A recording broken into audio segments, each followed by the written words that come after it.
Hello my dear student, welcome back to Aryan ક્લાસીસમાં તમારું હાર્દિક સ્વાગત કરું છું.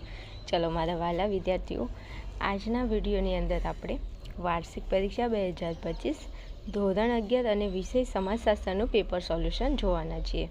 અને આ પેપર ગાંધીનગર જિલ્લા શાળા વિકાસ સંકુલ એટલે કે ગાંધીનગર જિલ્લાનું આ પેપર છે અને તારીખ તમે અહીં જોઈ શકો છો 12/4/2025ના રોજ આ પેપર લેવાઈ ગયું છે. ચલો તો શરૂઆત કરવી છે. ફટાફટ આપણે વિભાગ એ ઉપર જઈએ છીએ. ચલો વિભાગ એની અંદર તમારા 16 માર્ક્સના MCQ પૂછાય છે. સરસ મજાના પ્રશ્નો પૂછેલા છે. મજો પડી જાય એવા પ્રશ્નો છે. તમારી પરીક્ષાની અંદર ક્યાંક ને ક્યાંક આમાંથી બેઠા પ્રશ્નો જોવા મળી શકે છે. એટલે ખાસ દરેક વિદ્યાર્થીને જણાવવાનું કે વિડીયોના અંત સુધી બન્યા રહેજો. જેટલા MCQ આપેલા છે એટલા પ્લીઝ તૈયાર કરી રહેજો. કારણ કે દરેક એક્ઝામની અંદર રિપીટ પ્રશ્નો MCQ પૂછાતા હોય છે. અને જે તમે મારા આગળના જે વિડીયો છે એમાં તમે જોઈ લેજો, તમને ખ્યાલ આવી જશે. ચાલો, પ્રશ્ન નંબર 1 છે, સમાજશાસ્ત્રના સ્થાપકનું નામ જણાવો. તો સમાજશાસ્ત્રના સ્થાપકનું નામ થાય છે ઓગસ્ટ કાંત. મોસ્ટ આઈએમપી ક્વેશ્ચન છે, 1000% મોસ્ટ આઈએમપી છે. લગભગ 3 થી 4 પેપરમાં આ પ્રશ્ન મારા ધ્યાનથી પૂછાઈ ગયો છે. પ્લીઝ કરી લેજો. ઓકે, ચલો પ્રશ્ન નંબર 2 છે, સામાજિક તથ્યનો ખ્યાલ કોને આપ્યો છે. તો સામાજિક તથ્યનો ખ્યાલ આપ્યો છે ઇમાઇલ દુર્ખીમે આપ્યો છે. કોને આપ્યો છે? ઇમાઇલ દુર્ખીમે આપ્યો છે. ચલો ત્યાંથી આગળ વધું છું. તો પ્રશ્ન નંબર 3 છે, વર્તમાન સમયમાં શિક્ષકોનો દરજ્જો કયા પ્રકારનો દરજ્જો ગણાય છે. તો તેને પ્રાપ્ત દરજ્જો કહેવામાં આવે છે. કયો દરજ્જો? પ્રાપ્ત દરજ્જો કહેવામાં આવે છે. બીજું વિદ્યાર્થીઓ, તમારે સમાજશાસ્ત્રનું પેપર હજુ બાકી છે તો પ્લીઝ તમને કહી દો કે નીચે ડિસ્ક્રિપ્શનમાં લિંક આપેલી છે, ત્યાં જઈ અને તમે સમાજશાસ્ત્રના વિભાગ એનો સરસ મજાના MCQનો વિડીયો છે એટલો જોઈ લેજો. એમાંથી બેઠા ક્વેશ્ચન તમને તમારી એક્ઝામમાં જોવા મળી શકે છે 1000%. ચલો પ્રશ્ન નંબર 4 છે, જ્ઞાતિ હિન્દુ સમાજની કઈ વ્યવસ્થામાંથી ઉતરી આવી છે. તો જ્ઞાતિ હિન્દુ સમાજની વર્ણ વ્યવસ્થામાંથી ઉતરી આવી છે. કઈ વ્યવસ્થા? વર્ણ વ્યવસ્થામાંથી ઉતરી આવી છે. ચલો ત્યાંથી આગળ વધું છું. તો પ્રશ્ન નંબર 5 છે, માનવીની જરૂરિયાત આધારિત સામાજિક વ્યવસ્થાનો ખ્યાલ કોને આપ્યો છે. તો માનવીની જરૂરિયાત આધારિત સામાજિક વ્યવસ્થાનો ખ્યાલ આપે છે મેલિનોવસ્કી આપે છે. કોને આપે છે? મેલિનોવસ્કી આપે છે. મસ્ત પ્રશ્ન છે, સ્ટારવાળો પ્રશ્ન છે, પૂછાય એવો છે. ચાલો પ્રશ્ન નંબર 6, નીચેનામાંથી કયું જૂથ શાળાનું ઉપજૂથ નથી. નીચેનામાંથી કયું જૂથ શાળાનું ઉપજૂથ નથી? તો જવાબ આવે છે ગામડું. બીજું ખાસ કહી દઉં, આ ક્વેશ્ચન 1000% અને 10 સ્ટાર IMP ક્વેશ્ચન છે. કારણ કે સમાજશાસ્ત્રની અંદર જે જિલ્લામાં પેપર લેવાઈ ગયું છે એ દરેક જિલ્લામાં આ ક્વેશ્ચન તો મને જોવા મળ્યો જ છે. બીજું ખાસ કહું છું, હજુ એકવાર ફરી કહું છું, રિપીટ પ્રશ્નો પૂછાય છે. એટલે જેટલા પેપર મેં અપલોડ કર્યા છે સમાજશાસ્ત્રના એટલા પેપર જોઈ લો અને વિભાગ એના મોસ્ટ આઈએમપી MCQનો વિડીયો જોઈ લો. આટલું કરી લો તો તમારા 16માંથી 16 માર્ક આવશે ને આવશે જ, પણ એટલું કામ કરવું પડશે. ચાલો ત્યાંથી આગળ વધું છું. પ્રશ્ન નંબર 7, માનવ વર્તન માટેનું ચાલક બળ કયું છે. તો માનવ વર્તન માટેનું ચાલક બળ છે ધ્યેય. કયું થશે? ધ્યેય. ચાલો પ્રશ્ન નંબર 8, કયા જૂથમાં પ્રત્યક્ષ સહકાર કેન્દ્ર સ્થાને હોય છે. તો પ્રાથમિક સ્થાને. ચાલો પ્રશ્ન નંબર 9, અભૌતિક સંસ્કૃતિમાં કઈ બાબતોનો સમાવેશ થાય છે. તો અભૌતિક સંસ્કૃતિમાં ભાષાનો સમાવેશ થાય છે. શેનો? ભાષાનો સમાવેશ થાય છે. ચાલો પ્રશ્ન નંબર 10, પ્રત્યાયનના માધ્યમ તરીકે કોને ઓળખવામાં આવે છે. તો પ્રત્યાયનના માધ્યમ તરીકે ટેલિવિઝનને ઓળખવામાં આવે છે. કોને? ટેલિવિઝનને. ચલો આગળ વધું. તો પ્રશ્ન નંબર 11, પિતૃસત્તાક કુટુંબમાં મિલકતનો વારસો કોને મળે છે. તો પિતૃસત્તાક કીધું છે એટલે પુત્ર આવશે. પણ જો તમને માતૃસત્તાક કુટુંબ કહે તો માતૃસત્તાકની અંદર પુત્રી જવાબ આવે, પણ અહીંયા પિતૃ છે એટલે જવાબ આવે છે પુત્ર. ઓકે, ચાલો પ્રશ્ન નંબર 12, વિભક્ત કુટુંબમાં કુટુંબના નિર્ણયો કેવી રીતે લેવાય છે. તો વિભક્ત કુટુંબ હોય એમાં કુટુંબના નિર્ણયો કેવી રીતે લેવાય. તો સર્વસંમતિથી લેવામાં આવે છે. 1000% મોસ્ટ આઈએમપી ક્વેશ્ચન છે. ચલો આગળ વધું છું. તો પ્રશ્ન નંબર 13 છે, બાળકો અને નિરક્ષર વ્યક્તિ પાસેથી માહિતી મેળવવા કઈ પ્રયુક્તિ ઉપયોગી છે. તો બાળકો અને નિરક્ષર વ્યક્તિ પાસેથી માહિતી મેળવવા માટે ચિત્રાત્મક પ્રશ્નાવલી ની પ્રયુક્તિ ઉપયોગી છે. આ પણ 1000% મોસ્ટ એમપી 10 સ્ટારવાળો ક્વેશ્ચન છે. ઘણી બધી વખત પૂછાઈ ગયેલો પ્રશ્ન છે. પ્લીઝ કહું છું, હજુ તમને વિદ્યાર્થીઓ કહું છું, તમારું સમાજશાસ્ત્રનું પેપર હજુ બાકી છે તો નીચે ડિસ્ક્રિપ્શનની અંદર લિંક આપેલી છે, ત્યાં જઈ અને તમે બીજા પેપર સોલ્વ કરી શકો છો. પેપરના વિડીયો જોઈ શકો છો. વિભાગીયનો મોસ્ટ એમપી MCQનો વિડીયો પણ પડ્યો છે, તે તમે જોઈ શકો છો. ચલો આગળ વધું છું. તો પ્રશ્ન નંબર 14 છે, સહભાગી નિરીક્ષણ શબ્દ સૌપ્રથમ કોને પ્રયોજ્યો છે? તો સહભાગી નિરીક્ષણ શબ્દ લિન્ડમને પ્રયોજ્યો છે. આ પણ પ્રશ્ન 10 સ્ટાર IMP છે. ચલો 15માં કીધું છે, નીચેનામાંથી કયું તત્વ પર્યાવરણનું નિર્જીવ તત્વ નથી? તો તે આપણો જવાબ આવશે સેટેલાઇટ. શું આવશે? સેટેલાઇટ. આ પણ પ્રશ્ન 10 સ્ટારવાળો મોસ્ટ એમપી ક્વેશ્ચન છે. પછી કહેતા નહીં કે કીધું નહોતું, એમ કરી લેજો. ચલો પછી પ્રશ્ન નંબર 16, વિશ્વ પર્યાવરણ દિન ક્યારે ઉજવવામાં આવે છે? તો વિશ્વ પર્યાવરણ દિન 5 જૂનના રોજ ઉજવવામાં આવે છે. ક્યારે? 5 જૂને ઉજવવામાં આવે છે. ચલો ત્યાંથી આગળ વધું છું. તો આપણે વિભાગ બી ઉપર આગળ વધીએ. ચલો વિભાગ બીમાં તમને ખબર છે 8 માર્કના તમને પ્રશ્નો પૂછાય છે. એક પ્રશ્નનો 1 માર્ક્સ તમને મળે છે. ચાલો પ્રશ્ન નંબર 17 છે, કાર્લ માર્ક્સે લખેલા પ્રસિદ્ધ પુસ્તકનું નામ જણાવો. પ્રશ્ન ઊંધો પૂછે છે. ઘણીવાર એકબીજાના ક્રોસમાં પ્રશ્નો પૂછતા હોય છે. તો કાર્લ માર્ક્સે લખેલું પ્રસિદ્ધ પુસ્તકનું નામ શું છે? તો દાસ કેપિટલ છે. સરસ મજાનું પેપર સોલ્યુશન કરેલું છે, બાજુમાં બધું લખેલું જ છે. એનો જવાબ તમે સરસ મજાનું જોઈ શકો છો. ચલો, કાર્લ માર્ક્સે કયું પુસ્તક લખ્યું છે? દાસ કેપિટલ લખ્યું છે. આ પણ પ્રશ્ન મોસ્ટ એમપી છે, MCQમાં પણ પૂછાઈ શકે એવો પ્રશ્ન છે. ચલો પ્રશ્ન નંબર 18, પ્રાપ્ત દરજ્જો એટલે શું?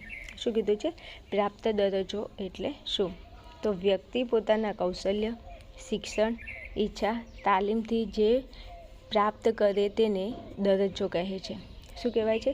વ્યક્તિ પોતાના કૌશલ્યથી જે શિક્ષણ પ્રાપ્ત કરે છે, ઈચ્છા, તાલીમથી જે પ્રાપ્ત કરે છે, પોતાની ઈચ્છા અને તાલીમથી જે પ્રાપ્ત કરે છે તેને શું કહે છે? દરજ્જો કહે છે. ચાલો પ્રશ્ન નંબર 19, પાર્સન્સે આપેલા મોડેલને કયા નામથી ઓળખવામાં આવે છે? પાર્સન્સે આપેલા મોડેલને કયા નામથી ઓળખવામાં આવે છે? તો એને ટાલકોન્ટ પાર્સનનું AGIL મોડેલ તરીકે ઓળખવામાં આવે છે.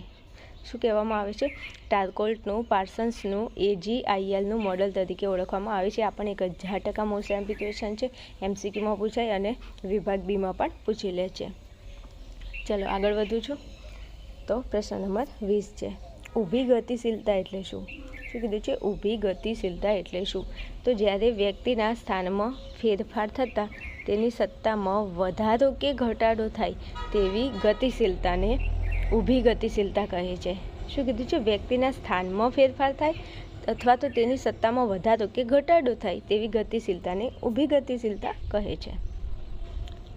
ચલો પ્રશ્ન નંબર 21, માનવશાસ્ત્રી મેલિનોવસ્કીએ સંસ્કૃતિની કઈ વ્યાખ્યા આપી છે? મેલિનોવસ્કીએ સંસ્કૃતિની કઈ વ્યાખ્યા આપી છે એવો પ્રશ્ન પૂછી લીધો છે.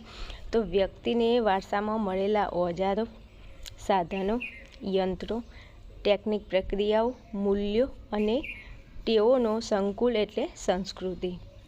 વ્યક્તિને વારસામાં, કેમ તમને બધાને વારસામાં ઘર, મિલકત, જમીન આ બધું નથી મળતું? આપણા પપ્પા જમીનદાર હોય તો આપણને વારસામાં, મતલબ આપણા ઘરે ઘણું બધું હોય તો આપણને વારસામાં બધું મળે છે કે નહીં? તો એવી જ રીતે વ્યક્તિને વારસામાં મળેલા જે ઓજારો છે, સાધનો છે, જે યંત્રો છે, ટેકનિકી પ્રક્રિયાઓ, મૂલ્યો અને ટેવોનો સંકુલ એને જ કહેવાય છે સંસ્કૃતિ. આવી વ્યાખ્યા આપી છે મેલિનોવસ્કીએ આપી છે. ચાલો પછી પ્રશ્ન નંબર 22 છે, એક સાથે લગ્ન પ્રથા એટલે શું? ઓહો હો, આવો પ્રશ્ન પૂછી લીધો. એકચ્યુઅલી અત્યારે જમાનો તો બહુ બગડી ગયો છે. કેમ કે હવે આવી પ્રથા ક્યાંય જોવા નથી મળતી. એકચ્યુઅલી શું કીધું છે? એક સાથે લગ્ન પ્રથા એટલે શું? તો જેમાં માત્ર એક પતિ અને એક પત્ની એકબીજા સાથે જોડાયેલ હોય. શું કીધું છે? જેમાં માત્ર એક પતિ અને એક પત્ની એકબીજા સાથે જોડાયેલ હોય તેવા લગ્નને એક સાથે લગ્ન કહે છે. દેખીતી રીતે એક સાથે જ હોય છે, પણ એકચ્યુઅલી તમે સમજી ગયા, મારે કહેવાની જરૂર નથી. હા છે, ઘણા બધા એવા લોકો હોય છે જે બહુ ઓબે હોય છે, મતલબ પ્રામાણિક હોય છે, પણ અત્યારના જમાના પ્રમાણે મારે વધારે કંઈ કહેવાની જરૂર નથી. તમે બધા સમાજમાં રહો છો તો તમને ખબર જ હશે કે સમાજમાં કેવા કેવા પ્રોબ્લેમો થાય છે એમ એકચ્યુઅલી. ચલો આગળ વધું છું. પ્રશ્ન નંબર 23, સમાજશાસ્ત્ર કેવું વિજ્ઞાન ગણાય છે? શું કીધું છે? સમાજશાસ્ત્ર કેવું વિજ્ઞાન ગણાય છે? તો સમાજશાસ્ત્ર સામાજિક વિજ્ઞાન ગણાય છે. કેવું? સમાજશાસ્ત્ર સામાજિક વિજ્ઞાન ગણાય છે. ચલો પછી કીધું છે 24માં, WWFનું પૂરું નામ જણાવો. WWFનું પૂરું નામ. જો આ પ્રશ્ન 1000% મોસ્ટ એમપી. આ પ્રશ્ન 1000% મોસ્ટ એમપી 10 સ્ટાર, કારણ કે આ બંને પ્રશ્નો મારા ધ્યાનથી 2-3 પેપરની અંદર મેં જોયા હતા. આ 2025નું જે પેપર પૂછાઈ ગયું એની વાત કરું છું. એટલે પ્લીઝ અમુક હું જે તમને કહું કે આ સ્ટારવાળો છે તો કરી જ નાખવાનો, પછી એમાં તમારે તમારું મગજ નહીં લગાવવાનું. ઓકે, હા. તો WWFનું પૂરું નામ થશે વર્લ્ડ વાઇડ ફંડ. શું થશે? World wide fund. ઓકે, ચલો વિભાગ બી આપણો સફળતાપૂર્વક પૂરો થઈ ગયો છે.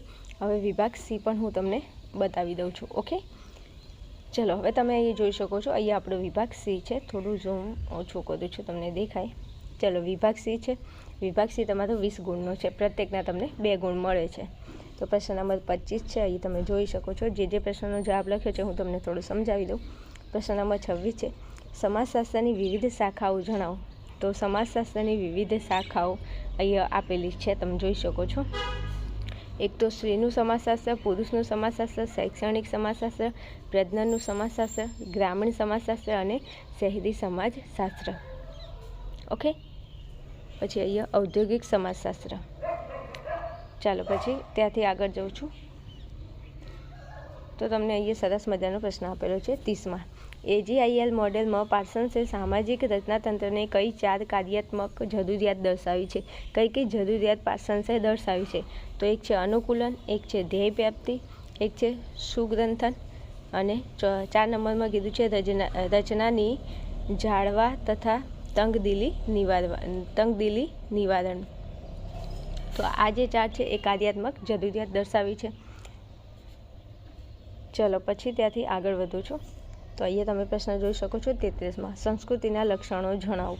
તો સંસ્કૃતિના લક્ષણોની અંદર આવશે એક તો સંસ્કૃતિ જીવનશૈલી છે. 2 નંબરમાં સંસ્કૃતિ માનવીની આગવી નિર્દેશ છે. 3માં કીધું છે સંસ્કૃતિ સાતત્ય અને પરિવર્તન સૂચવે છે. સંસ્કૃતિનો સંચય થઈ શકે છે. સંસ્કૃતિને ઉત્સ્થાનાંતરિત કરી શકાય છે અને સંસ્કૃતિ શીખેલી વર્તણૂક છે.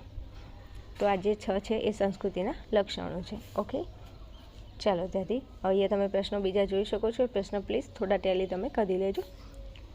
ચાલો ત્યાંથી આગળ વધુ. તો પ્રશ્ન નંબર 38 છે, પ્રદૂષણના પ્રકારોના નામ લખો.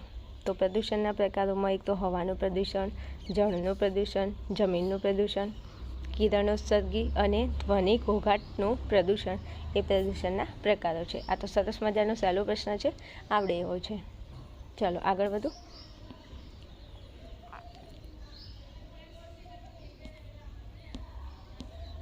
ચલો વિભાગ ડી ઉપર આપણે આવી ગયા છે. તો વિભાગ ડી તમે અહીં જોઈ શકો છો, સરસ મજાનો વિભાગ ડી અને એમાં ક્વેશ્ચન આપેલા છે. તો ક્વેશ્ચન જરા તમે જોઈ અને ચેકઆઉટ કરી લેજો. ચલો પછી અહીંયા 41મા નંબરનો જે પ્રશ્ન છે, સામાજિક રચનાતંત્રના લક્ષણો જણાવો. તો અહીંયા લખેલા છે દરજ્જાઓનો સમૂહ, ભૂમિકાઓનો સમૂહ અને સામાજિક ધોરણો. અને આમાં તમારે થોડા મુદ્દાસર એના જવાબ આપવાના છે. ઓકે, ચલો પછી તમને અહીંયા કેસ સ્ટડી આધારિત સરસ મજાનો પ્રશ્ન આપેલો છે અને નીચે એના પ્રશ્નો આપેલા છે. ફકરો જરા જોઈ લો ને ફકરામાં શોધીને તમારે જવાબો લખવાના છે. જે અહીંયા આપેલો છે આપણે જોઈ લઈએ કે પ્રશ્ન નંબર 1 છે, કયા વ્યવસાયો બધી જ જ્ઞાતિના લોકો કરી શકે છે? તો વ્યાપાર છે, ખેતી છે, ખેતમજૂરી છે અને લશ્કરની નોકરી જેવા વ્યવસાય કોઈપણ જ્ઞાતિ કરી શકે છે. તો પહેલા નંબરનો જે પ્રશ્ન છે એનો જવાબ અહીંયા આપેલો છે. ચાલો પછી પ્રશ્ન નંબર 2 છે, આજે શેના કારણે નવા વ્યવસાયો ઊભા થયા છે? તો આજે ઔદ્યોગિકરણ, શિક્ષણ, શહેરીકરણ, યંત્ર અને વૈજ્ઞાનિક ક્રાંતિને લીધે નવા વ્યવસાયો ઊભા થયા છે. તો પ્રશ્ન નંબર 2નો જવાબ અહીંયા આપેલો છે. ચાલો પછી પ્રશ્ન નંબર 3 છે, કયા વ્યવસાય પર જીવન નિર્વાહ કરવું અઘરું બન્યું છે? તો અહીંયા કીધું છે પરંપરાગત વારસાગત વ્યવસાય પર જીવન નિર્વાહ કરવું અઘરું બન્યું છે. તો પ્રશ્નો અંદર આપેલા છે. તો આ તો મજો પડી જાય એવો ટોપિક છે ને, કેસ સ્ટડી આધારિત. અમુક પ્રશ્નો મળી જાય તો મજા પડી જાય. પછી જો આ ચીપકો આંદોલનમાં કંઈ છે જ નહીં, એકવાર થોડું વાંચી લો ને તો પણ પ્રશ્ન આવડે. ચલો હવે તમને અહીંયા વિભાગીના પ્રશ્નો આપેલા છે. 3 પ્રશ્નો તમારે કોઈ પણ લખવાના હોય છે. પ્રશ્નો જોઈ શકો છો. ચાલો અહીંયા તમને કેસ સ્ટડી આધારિત પ્રશ્ન પાછો આપેલો છે અને નીચે તમને 5 પ્રશ્નો પૂછેલા છે. તો જરા આ ફકરો આપેલો છે, જરા જોઈ લો અને નીચે આ એના પ્રશ્નો આપેલા છે. જે પ્રશ્નો તમે અંદરથી શોધશો તો તમને મળી જશે. ઓકે, સરસ મજાનો ઓઝોન સ્તરનો છે પ્રશ્ન. ચાલો મારા વાલા વિદ્યાર્થીઓ, વિડીયોને અહીંયા રાખું છું. પ્લીઝ તમને મારો વિડીયો હેલ્પફુલ લાગતો હોય તો તમે મને કોમેન્ટની અંદર જણાવી શકો છો અને તમારા મિત્રોને મારો વિડીયો શેર કરી શકો છો actually. And thank you very much. Thank you so much for watching my video.